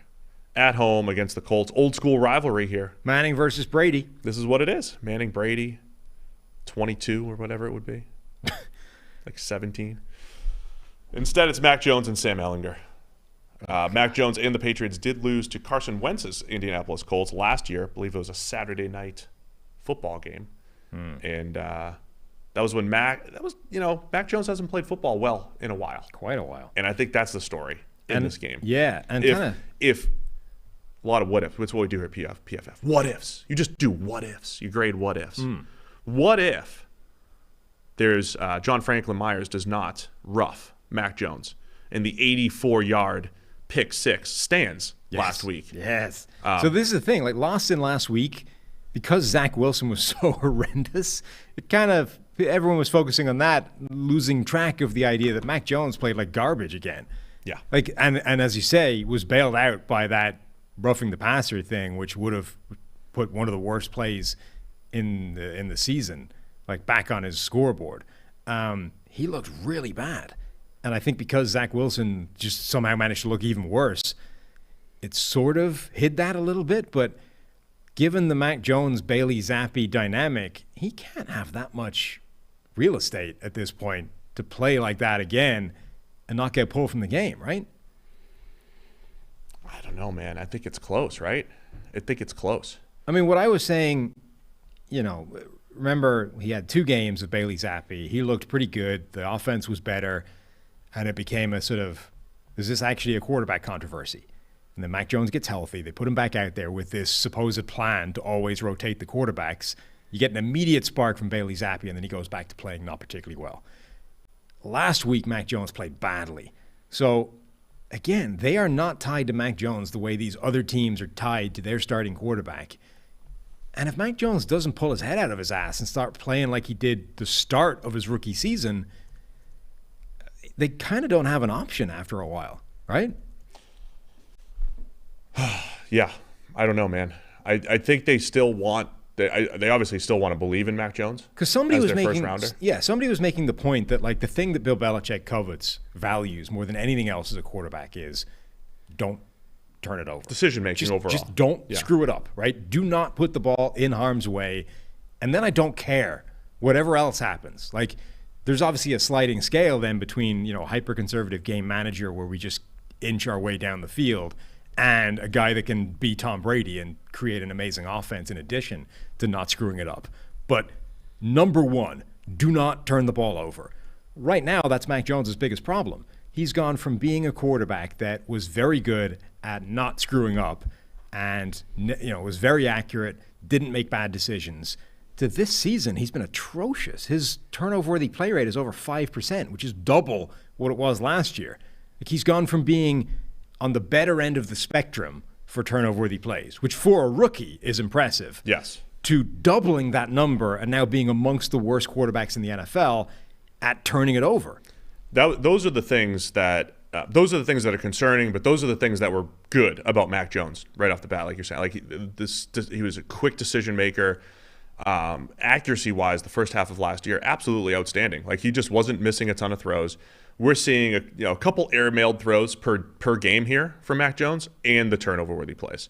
So I don't know if there's a short leash because honestly, I don't know if Bill Belichick pulled him because he legitimately wanted to bench him on Monday Night Football, or if because he was coming off the injury and there wasn't as much practice time, he just felt like he just wasn't there. Like, hey, we rushed him back or whatever it might be. I could see that being Belichick's mentality on the Monday Night Football benching. I don't think that there's that short of a leash every single week for Mac Jones. But if he has another week like that, man, that's when you got to start thinking about it, right? I don't know how much longer he can play the way he's been playing before he takes the decision out of Belichick's hands and essentially makes them make a change. Yeah. It's like, remember when Marcus Mariota for the Titans just played so bad for a period of time that it was like, all right, sure, Ryan Tannehill, this guy that looked horrendous in Miami, is the backup, but what the hell? It can't be any worse than this. And then they put in Tannehill. What do you mean Ryan Tannehill had one bad season? Yeah, but he looked like the worst quarterback in the NFL. For just one season. He was really good for the most. I mean, he was a good quarterback for the majority of his career. Nobody was expecting Ryan Tannehill to even be an upgrade necessarily when they put him in for Marcus Mariota. It was just that at this point, we don't have an option. Like, you have played your way to the bench. You can't keep playing like this. Like, we have to make a change. That's what Mac Jones is heading towards right now. He's playing so badly that he's going to make the decision, not Belichick. Yeah. So that's where we are, man. I think so. All that said, do you think Mac Jones bounces back here? I mean, to me, there's enough of a body of work the first half of last year and into games in the second half of last year where I think he's better than what he's showing. But I think it's a pivotal point here for Jones and the Patriots. He's better than what he's showing, but I don't necessarily see him pulling out of this tailspin anytime soon. I think this is going to be another rough game. No, I think Jones bounces back here. It's a simpler defense against Indianapolis. You get the Gus Bradley cover 3, simple scheme. Stephon Gilmore revenge game here against the Patriots. 5.5 though against the Colts. Just fired their offensive coordinator who doesn't even call the plays. It just feels like they're it's a good scapegoat. Yeah.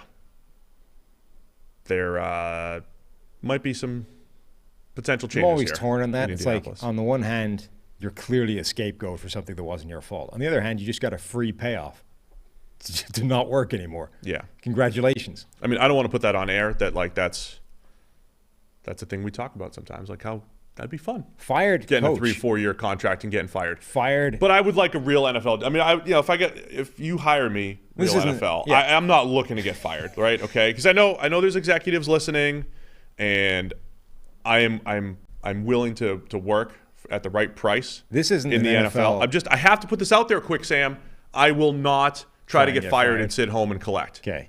This is I'm not just saying that. An NFL specific thing, but when you reach the very pinnacle of these things, fired coach, fired head coach, fired position coach even, fired general manager, fired manager of a soccer team. Like when you reach the pinnacle, that is like a jackpot of existence. Like Auburn or something is paying some ungodly sum of money to multiple fired head coaches at this point, all of whom seem to get the same contract. It's like, nah, take $15 million a year with no caveats whatsoever, and if you get canned, you get all of it. Like, what is happening? There's a weird dynamic in college football right now where if a guy has like a good half season, it's like quit 10-year contract, right? Lock him up. When there's like no history of why that should happen. And no, like, outs. And then the next year, Michigan State, it's like, no, like, get outs where if it all goes to hell, you don't get all the money or whatever. Like, it's not fully guaranteed. Lock it up. He gets the payoff if we get rid of him. Like, what? Somebody totted up at one point, like, the amount of money Jose Mourinho had made out of the multiple clubs that fired him over a period of a decade. It's an ungodly sum of money. So I'm like, on the one hand, yeah, it sucks. You got to move your family again. And on the other hand, you just got a ton of money for getting, for working, not even working from home, from just chilling, gardening leave. You and I get to sit at home, get up when you like, do whatever you like, and you're still getting paid. What are you looking for in this game? Where are you leaning here? I know we haven't talked much about the Colts. We got Sam Ehlinger making his second start here. Colts have the number 11 ranked overall defense, solid across the board. Haven't rushed the passer as effectively as they would hope with all the investment that they've made on the defensive line between draft capital and DeForest Buckner. But the defensive interior has been solid. Edge rusher, not so much for the Colts. And then the offense, Ehlinger, Matt Ryan, doesn't really matter. It's been very inconsistent this year. Yeah, their offensive line is a big problem and continued to be a big problem regardless of the quarterback that they put out there. Sure, Ehlinger might have a better chance of getting out of trouble and making something happen, but it's a rough starting point. Like, there's a reason Jonathan Taylor can't really get anything going. The blocking is not where it should be.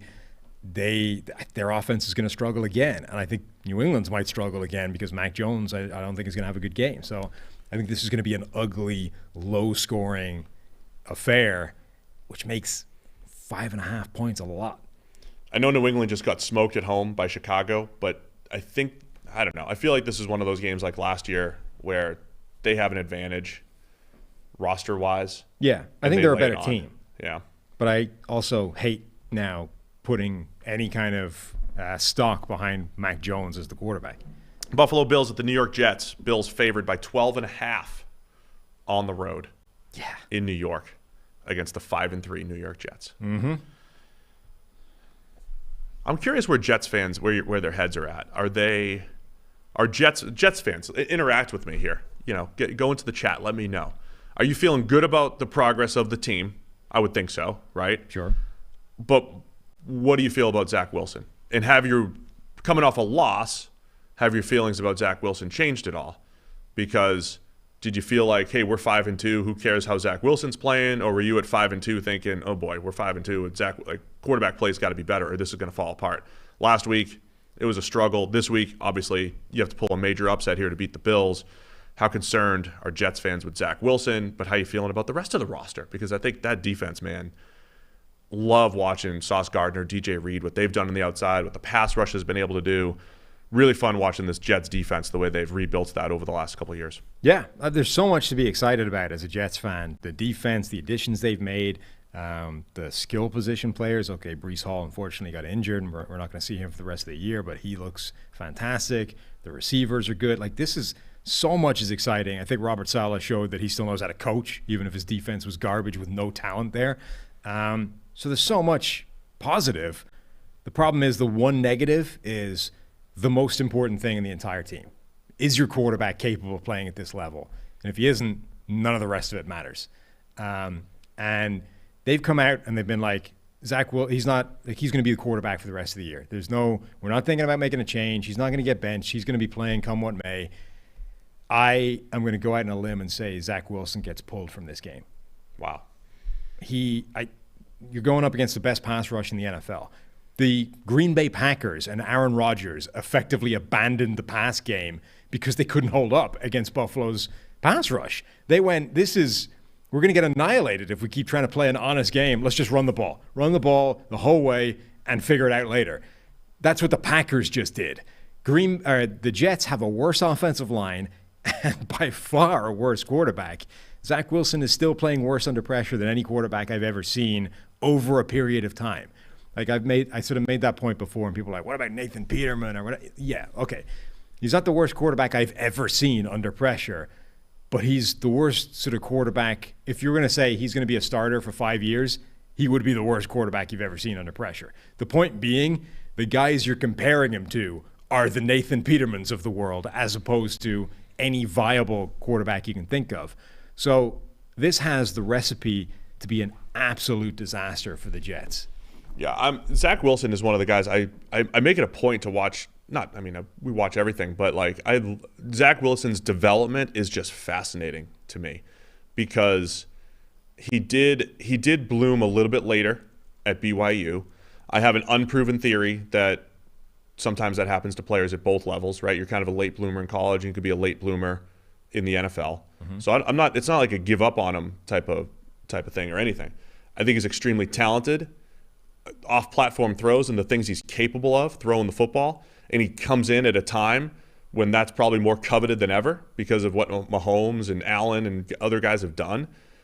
But then he gets into the NFL, and Zach Wilson is playing the game in a completely different fashion than every other quarterback in the NFL. So that has to change, right? And I made the point, I think, on one of our shows here, was one of the Hasselbecks breaking down Josh Allen doing the same thing. But Josh Allen in year 3 turned it around. Like, does Zach Wilson have that same thing? I don't want to get into this point where every quarterback that struggles through 2 years, we're like, well, Josh Allen, you just Josh Allen it. Which is what people are going to be doing. Everybody's going to do that. Everybody's going to do it. Oh, Josh Allen. Just look at Josh Allen. Look at his improvement. But Zach Wilson has to do that. Where Josh Allen started playing differently, his weaknesses improved. He started throwing on time and in rhythm and accurately. Yeah. Which that's the biggest thing for Wilson. On time and in rhythm and accurately. And then the other stuff shows up, right? Maybe one of the worst things for Zach Wilson on Sunday was the off-platform, off-script stuff worked early on against the Patriots. And then he tried to do it a little bit too much. He's not under pressure as much as it seems. The offensive line's banged up and it's not great. But he's not under forced pressure by the offensive line as much as it seems. Yeah. He's rolling into it and scrambling into it and the whole thing. So it's also as bad as Josh Allen was under pressure. It wasn't as bad as Zach Wilson, like early in his career, you know? This is the scary thing. It's like there's genuinely never been a quarterback to play for any period of time that has numbers or grade as bad under pressure as Zach Wilson has right now for his career. Josh Allen's worst year under pressure, he had a passing grade of 37. Zach Wilson right now is at 21, I think. It's completely unprecedented. Like the Mark Sanchez's, Blaine Gabbert, those guys, it's 30s. It's a 10-point grade off the bottom of the worst quarterbacks we've ever seen under pressure, about to face the best pass rush in the NFL with a bottom 5 offensive line. I don't see any way that ends other than disaster. So Jets offensively, I think it's going to take a superhuman effort from a play calling standpoint, and less about Zach Wilson.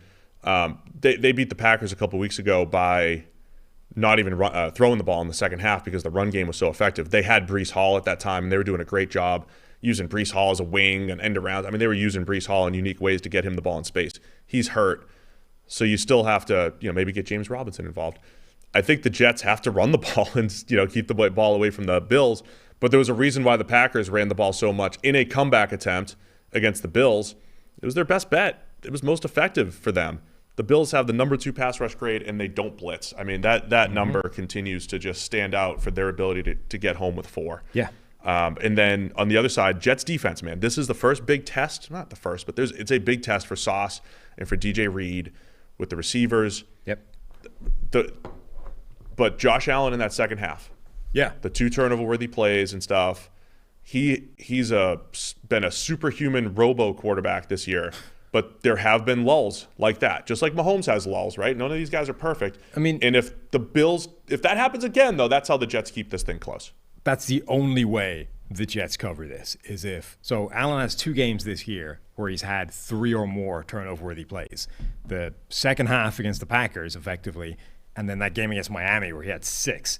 If he has one of the other games, the Jets are getting annihilated in this. I mean, even though their defense is good, they're just getting blown out of the park. They can't hang.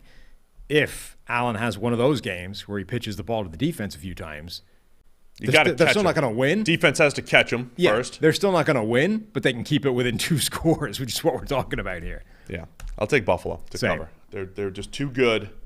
12.5 on the road against the Jets. I think they still cover it. Yep. Green Bay Packers at the Detroit Lions. Packers favored by 3.5 at Detroit.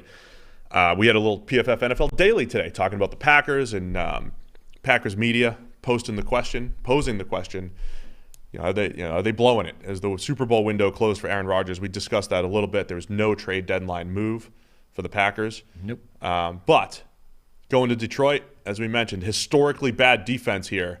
Is this the game where all the feels come back for the Packers and their offense in the Dome against Detroit's defense?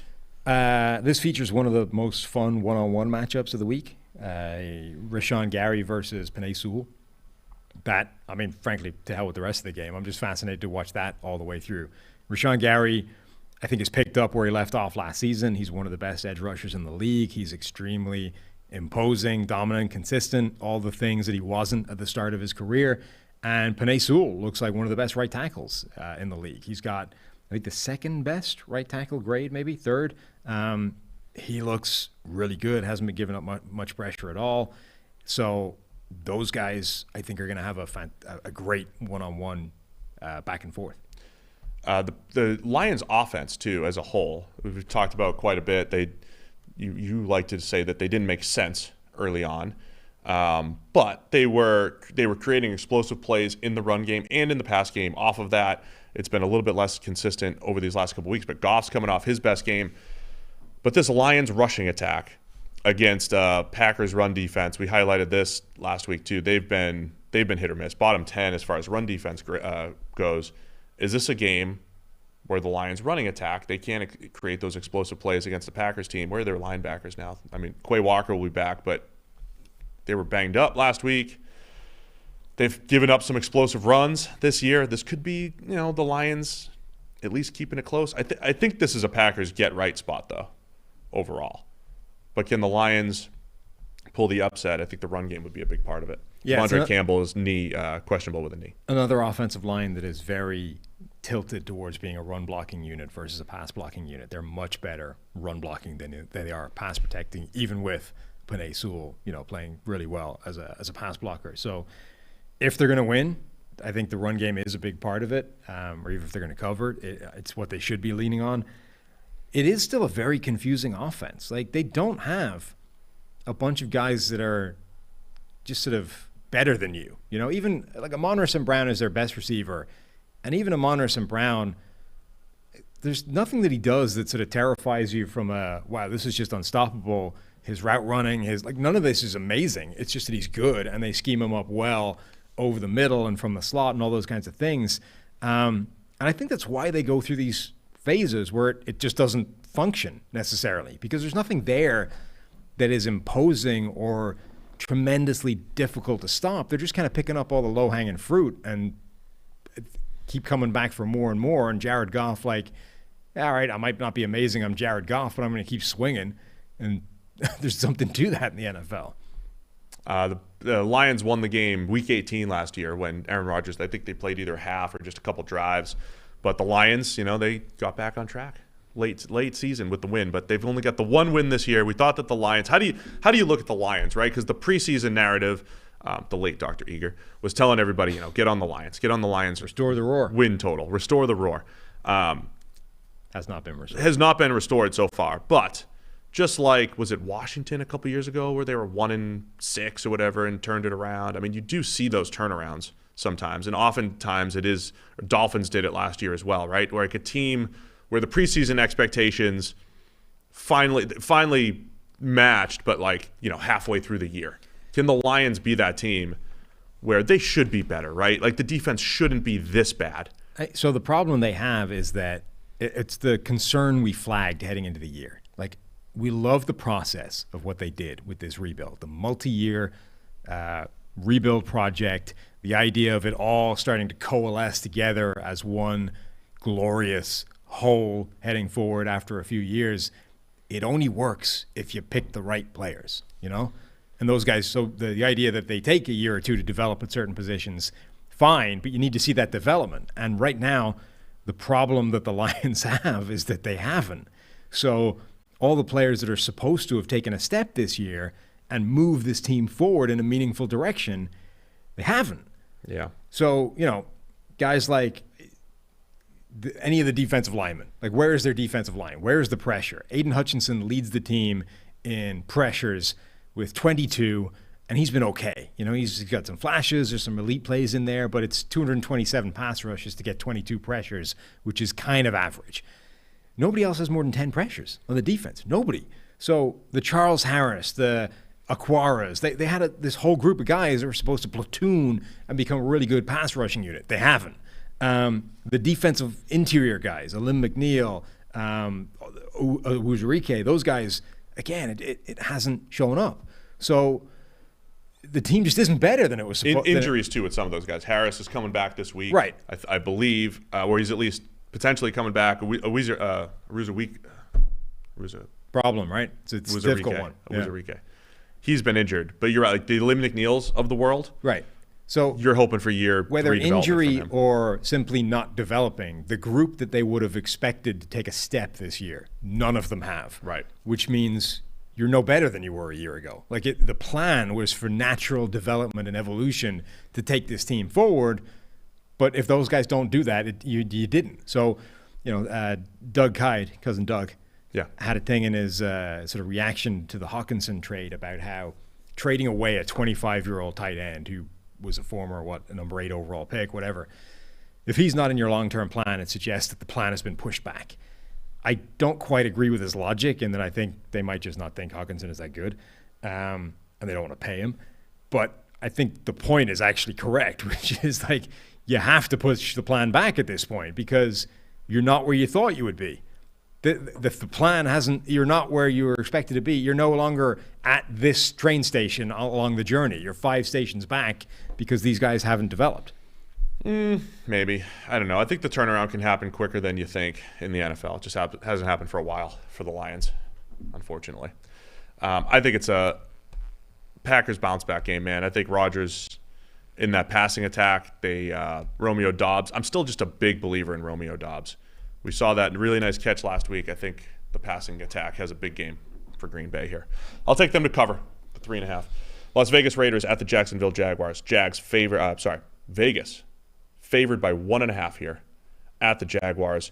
Jaguars multiple 4-game losing streak now, and the Raiders coming on. As soon as I was buying into the Raiders and thought they bounced back, they ran into the Dennis Allen revenge game Saints, who shut them down in one of the more dominant or bad, however you look at it, offensive performances for a team in a long time. Yeah, I'm taking Green Bay as well, by the way, if we didn't. Oh, I thought, there's one. I saw you type it in, but I didn't get your verbal confirmation here, and I apologize to our listeners. Not a problem. Perfectly acceptable. Yeah, so the Jags are a little bit like the Lions to me, in that the things that were supposed to work haven't, and all of a sudden we're questioning when is it time to panic about Trevor Lawrence, and the football zeitgeist is now asking those questions, like when is time to worry in a major way about Trevor Lawrence. I think the time was probably a while ago, and that's an issue. The Raiders, it was like the Raiders fix themselves, and then they run into the Dennis Allen revenge game. They get annihilated. I don't think Jacksonville can really bring that to the table, so therefore I think you're going to see a Raiders team that looks more like the last few weeks than the one that looked like last week, where they got completely shut down. And then then it's like, can Trevor Lawrence keep pace? And there's nothing to say that he can. Some of the history of quarterback development, the guys that stand out to me that really had rough rookie seasons, but by year 2 they look good. Matthew Stafford. That's the poster child. Like, Matthew Stafford's rookie year was garbage. Minus the separated shoulder game-winning touchdown against the Browns. Yeah, and then outside of that, it was immediately – okay, maybe he was always slightly overrated throughout his career, but he went from terrible year 1 to year 2. He was good. He was good year 2, and then over 5,000 passing yards year 3, whatever it was, right? Stafford. Derek Carr, who's in this game, was very, very bad as a rookie, very good by year 2. And Jared Goff was disastrous as a rookie, and then good in year 2, good enough, right? Now, all of those guys at some point in their career also dealt with the question of, can we get better, right? Not so much Stafford, but should we move on? Do you move on from Derek Carr, or do you believe in him? Do you move on from Jared Goff, or believe in him? So, but they've all at least got better. And then we talked about the Josh Allen example, 2 years of poor, but he did get better in year 2 and then took a massive leap in year 3. I mean, those are just some of the examples that we're up against here with Lawrence. So he's behind the pace for, say, a Carr, a Stafford, or even a Goff, and then you have to go to I hope he makes the Josh Allen leap in year 3. Yeah. So Lawrence's development, much like Zach Wilson's and Mac Jones and Justin Fields, these are week-to-week fascinating storylines around the NFL. My big thing with Lawrence is I want to see him take over games because he's capable. Just be better. He can be better. Just be better. Yeah. Be better. I mean, it would be nice if he was better. Yeah. For everybody involved. I'm with you, man. I think the Raiders get back on track a little bit, on the road, going cross country and the whole thing. But Josh Jacobs in that run game had been really effective for a few weeks. I think at some point the Devontae Adams experience has to work. I made the point on the podcast on Monday, maybe because he's not as big of a physical freak as A.J. Brown and Tyreek Hill and more of a technician. Maybe that's part of the slower start between him and Carr versus A.J. Brown and Tyreek Hill, just being physical freaks on the field. And maybe we see the second half be a much cleaner connection between Carr and Devontae. Geno Smith has 4 single games this season that are higher than the best single game grade we've ever given to Trevor Lawrence. Yeah. Quarterback evaluation and development is fascinating, man. It's tough. That's my biggest concern with Lawrence. It's not that we're dealing with inconsistency. It's not that he's not doing it every week. It's that the highest high point we've ever seen from him still isn't good. Isn't even that good. We've seen a couple of games pop above 80 for a single game grade. PJ Walker had a 90 grade last week, the week before. Geno Smith has 3 90-plus grades and another at 84. For a guy that was billed as the next great quarterback, it's not there. It isn't. It just isn't. Yeah. Well, there you go. Therefore, he loses to Derek Carr. Yeah, I'm with you. Carr and the Raiders, I think they bounce back this week. Cover the 1.5. Always love watching the Jags defense, watching the Trayvon Walker experience, and Josh Allen. Josh Allen's still having a very good year. They can get some pressure in this game. Anything else on this one? No. Just wrap it up, man. I believe the Raiders win and cover. Do you have all the games in there? Have we done all of the games? There's 15 games there, right? Or 13, or however many there were. Let's give it a quick look here on there's 13. Greenline. I think that's all of them. I believe so. I don't know. Who's on bye? Any schedule should have a lot a of list teams of who's on on bye. bye. The Jesus, NFL Jesus. Jesus does it. Yeah. They have all the bye teams, which is very helpful. I wonder how many people know about NFLJesus.com. I don't know. 6 teams are on a bye this week. That's a lot. They do have the lots of beautiful. It's like its own game. Right? Browns, Broncos, Steelers, Cowboys, Giants, and 49ers. That's what I'm saying. That's why we're out 15 minutes early here.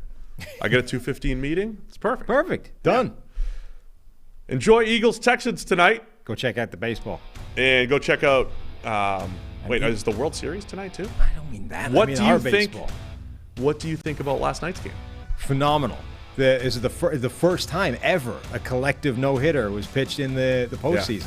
Yeah, isn't that crazy? Amazing. Because of the rain out the other night, they play tonight. Astros Phillies have to play tonight, head-to-head with Texans Eagles. It just shows how quickly it can all turn around, you know? Yeah. 24 hours ago, it was doom and gloom for the Astros. The Phillies were in the ascendancy. All of a Throw sudden, a combined no-hitter. Combined no-hitter, and it's flipped 180 degrees. One of my big regrets in life was never throwing a no-hitter at any level. I lost multiple no-hitters in the last inning throughout my life. So you were a choker. Yeah, maybe. Yeah. I mean, that's probably quite a large part of it. Oh, yeah, I gave up the game-winning home run in the playoffs in my last ever professional game. Yeah, hanging slider, boom, gone. I was talking to you before this show about the mentality, the deranged mentality of these elite sportsmen. You just don't have it. No, fully admit that. Yeah. As soon as I got close, as soon as I was having a lot of success, it was a mess. You need to don't lose it. Oh, don't lose it. You get a great ERA. Don't screw it up. You need to be certifiably crazy to be an elite athlete. You absolutely. Like, you have to be completely irrational. Don't go into the stories. I know where you want to go. You have like an 8-minute story. Utterly unable to see reality. And you can.